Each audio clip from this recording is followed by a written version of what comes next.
Okay, we're live.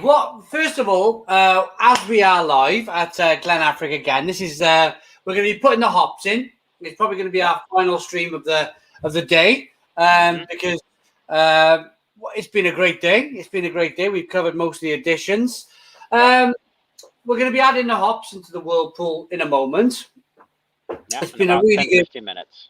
About 10, 15 minutes. I just want to know what people have thought of the day. I mean, we're going to be talking about this in great length tonight at the Stone Crow. I'm sure, Craig, if you got 5 minutes, will tune in and you'll be able to answer your questions tonight. If you've got time to watch the streams over, that'll be absolutely smashing to watch them over. But how have you found it, Craig? Have you enjoyed it? It's been good. The team have been great. They've been dealing with a couple of little issues behind the scenes. As you know, no brewery runs absolutely perfectly. So the guys have been troopers as always.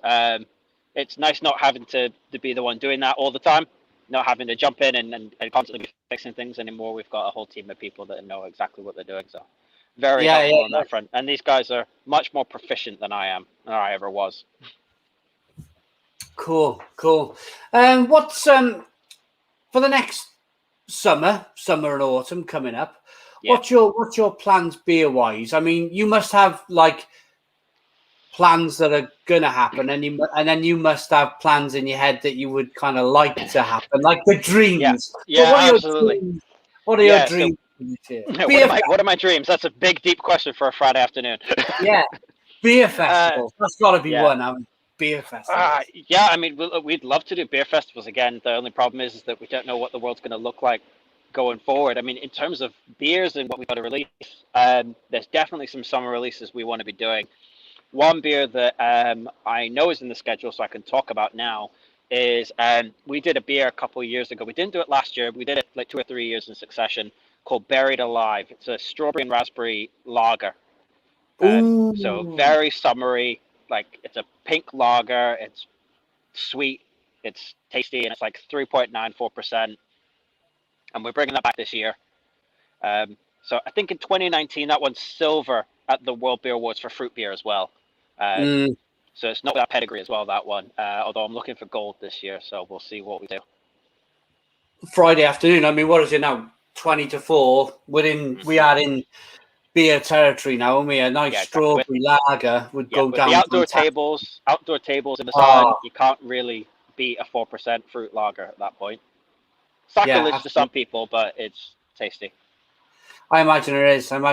Is it? Do you have to use a lot of strawberries for the to get to? I find it's hard with strawberries to really pull much flavour. Yeah. No, you end up using a lot of strawberry juice, a lot of not from concentrate juice and all that kind of stuff to get. Yeah. Raspberries really help a lot with the color for the pinkness. That really helps a lot. There's a lot of dense color in raspberries, not so much in strawberries, but what you like in color in strawberries, you get a lot in terms of sweetness, and then you get the tartness of raspberry as well. So there's the sweet and tart kind of playing off a crisp, dry lager. So you want it pretty dry to start with, and then you can bump up the sweetness a little bit with the fruit. So you get a really clean palate. In terms of other summer beers, I can't rack off the top of my head any other summer beers. But I know that's the big one for us. Outside of this one that we're doing now, which I'm kind of aiming as like a end of spring kind of summery beer, and then we've got our summer lager outside of that. Really looking forward to it. In terms of beer festivals, what's practical for you, and what's your kind of dreams for beer festivals this year? It's just being able to do them again, I think, frankly. Yeah. I think it's just being able to do them and going out and meeting, people who know your beer but have never met you in person and stuff like that. It's people go, I bought your stuff from your online store. I really love what you're doing. Or, what's this interesting thing? If you get a really good beer festival, buzz beer, like we had last year at Brew London, or not last year, 2 years ago, sorry. 2 years ago, COVID time frames have kind of shrunk everything. When we did Brew London, we launched a beer called Double Exposure. It's a beer we did with Salopian. It was meant to be a rum barrel-aged double, but it ended up more of like a rum barrel-aged quad because it came out at like 15.8%. We lost you a bit there, Craig. Rum barrel aged. was Rum it meant? barrel aged double. Yeah, we Right. did with Salopian. So it was meant to be a double, but it ended up more of a quad because it ended up at 15.8%. So that I was the talk remember. of the festival. That one. I remember Johnny and Brad were like mesmerized by that beer, Yeah, and I yeah, that remember one. them. And we launched our bourbon barrel aged beer called Kingsway Stout. That Yeah, won a few gold medals last year as well. yeah, So that was the one. Oh, ready? All right, okay. I've just got the nod that yay! we're about to do the Whirlpool hops. So Ready to go. yeah, just for Yeah, anybody out there, that's all the tables prepped, ready to go ooh, for tonight. So as soon as this live stream's over, we're going to get the last of the technical stuff done, and then we're ready to go for the bar. We're actually ahead of schedule, which is weird for me. We're usually running down to the last second. yeah, fantastic. So I've never been to Brewland, and Craig, I'm looking forward to that. I'm going this year. I think I'm gonna, Yeah, because I wasn't able to go to beer festivals. I'm gonna try to go to as many as I possibly can. This year now. understandably. Yeah, Understandably. yeah. Oh, so we've got the guys here, just getting the Whirlpool going. Oh, there you go. Got the wort sample as Here well. we go. Grab this. Try not to Hello, drop it. Mr. Brewer. That is our 2 kilos of Citra Cryo right there. Lovely, lovely. I So can it's only almost smell it from here, Craig. it's pretty strong that Citra Cryo because of course it's twice the oil content for the same amount of hop pellets. So it's 50% of the hops with twice the amount of oil. So it's pretty intense that stuff. And it's fresh just out the bag, so smelling amazing. Fabulous, fabulous, fabulous. Have you been to a beer garden yet, Craig? Out of interest. No, I've got work and an 8 month baby. I have no time. Oh, but psychologically you can, so that makes it all better, yeah. Yeah, I mean, technically, I can go sit down outside if I want to disappoint my team. I can just go sit outside. Yeah, I mean, brilliant. well, with any luck, we'll be able to do that a little bit this weekend. I know some of the team are staying behind today to have a couple of drinks. Oh, here we go. I just got the knock from Lucio. Here we go. Here we go. Look at that! Look at that! How exciting! How exciting! Stone the Crows. Is it Lucio? Is it? Yeah, Lucio. Stone the Crows, Lucio. There you go. Brilliant. Absolutely Over there. fantastic. So So the hops doesn't are look in. like an awful lot. Doesn't look like an awful lot of hops, but trust me, that will do the job. That will do the job. And I suppose there's the yeast, and then there's a lot of dry hop.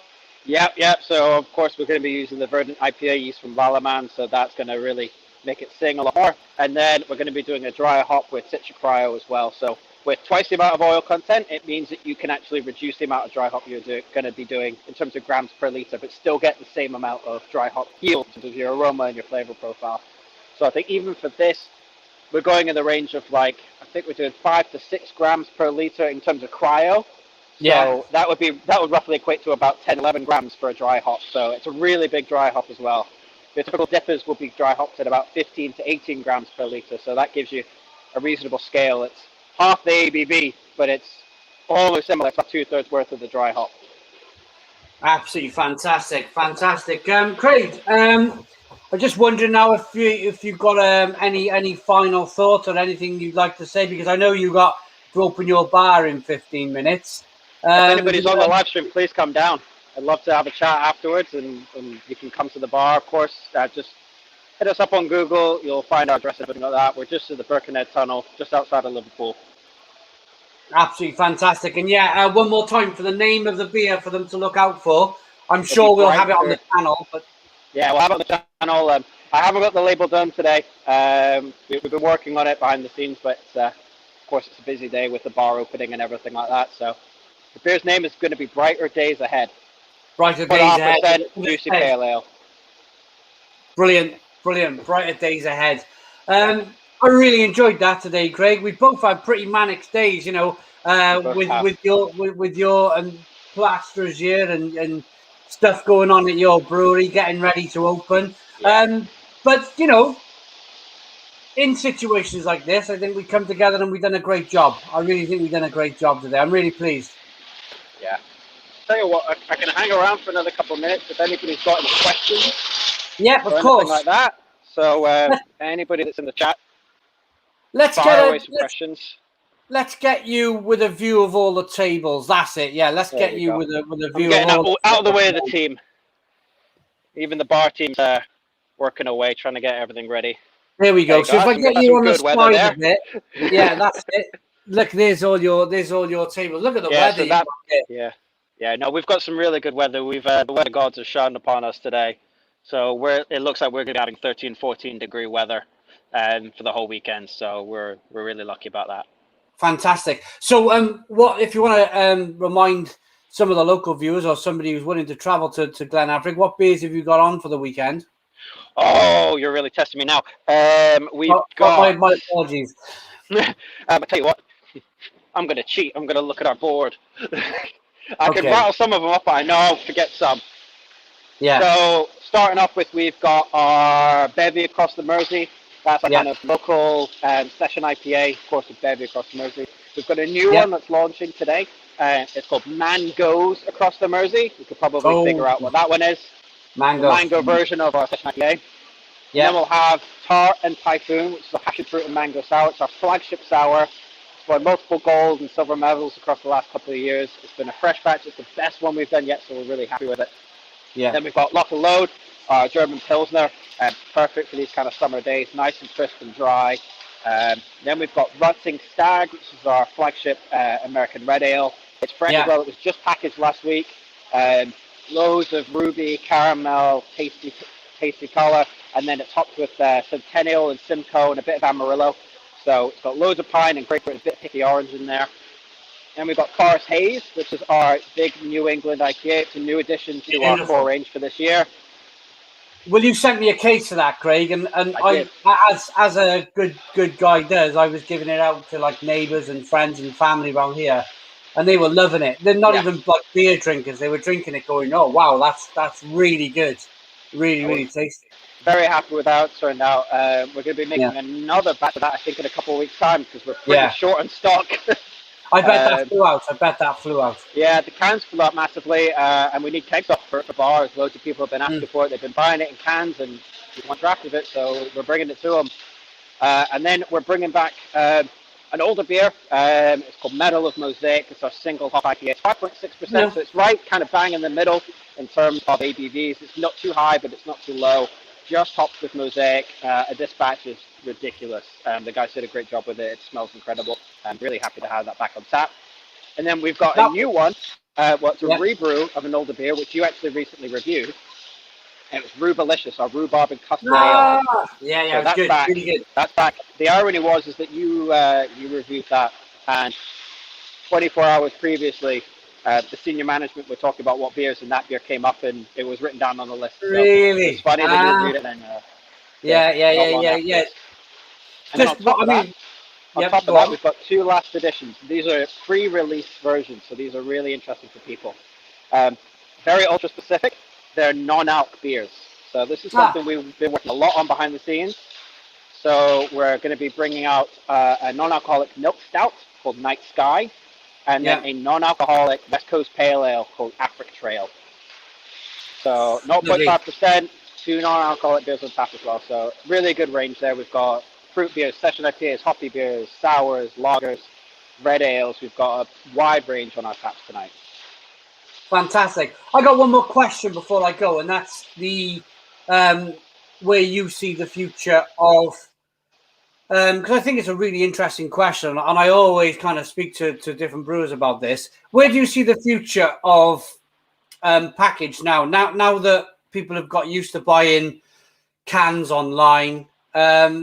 We probably talked about this on the phone privately, but in terms of a live feed, do you think that will always have a big chunk of the pie now, the online cans? Or do you think people will return back to the pubs and it'll go back to a more of a pub sold industry? It's a very good question. It's a question that nobody has the answer for, because we don't know what the situation is going to be going ahead. But in my opinion, there will always be draft pub drinkers. There will always be that. I don't think that will change. But in terms of overall consumption, I do believe that the direct-to-consumer drinking at home cans model is not going away. I think it will be very similar to what it is now.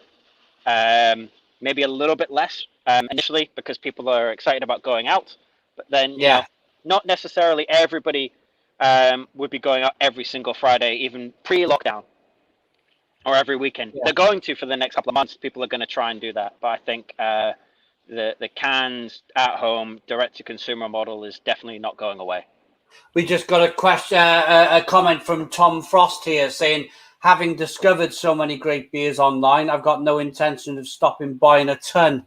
So there's exactly what we're kind of saying. I think, but please support the pubs as well. Please support the pubs. Of course, that's why we're looking at doing a couple of draft exclusives for pubs and stuff like that, just to kind of open things up again.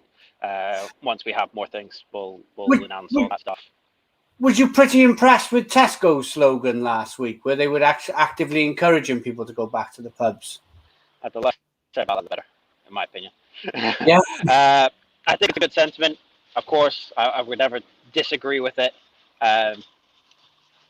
Just question intentions sometimes. Of course. Yeah, of course. It makes everybody look good, doesn't it? Yeah. Okay, Craig, if you've got 3 hours time, the Stone Crow Virtual Pub will be running for 4 hours. If you'd like to come along and have a pint, and I'll try and jump in the stream, but to be honest, I'll probably be busy serving my own pints to my own customers at that point at 7 o'clock. That's going to be peak busy time for me, I imagine. Brilliant. But later on in the evening, I might jump in. Absolutely fantastic luck with tonight and the weekend ahead. Thank you. I really enjoyed today. Thoroughly enjoyed today. Great. It's a shame you couldn't be here, but I guess this is the best that we could do, and it brings in a load of other people that wouldn't be able to see it otherwise. Yeah, just a bit crazy both ends of it. You're crazy, I'm crazy. Just yeah. Okay, Craig, it's been marvelous. Please comment. Give us your comments, and please. If you tune back in tonight at 7 o'clock, this is to the fan base, the people who tune in. I don't like to call them fans. People who tune in, comment on today. Tell me, throw some questions my way. And if Craig's here, if it's possible, he can tune in. I'm sure he'll answer. Yeah. Thank you for today, Craig. It's been wonderful. No worries. My pleasure. Stone the Crows. Stone the Crows. Cheers.